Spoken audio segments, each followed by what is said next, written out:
अस्सलामुअलैकुम नाज़रीन, आप देख रहे हैं पीसी वर्ल्ड न्यूज़।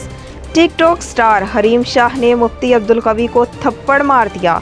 मुतनाज़े वीडियो मंजर आम पे आ गई।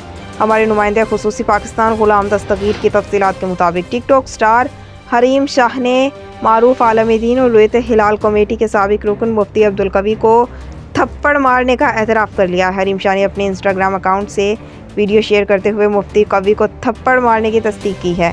हरीम शाह ने कहा, उन्होंने ही थप्पड़ मारा है और क्यों मारा है इसका जवाब जल्द सबको मिल जाएगा।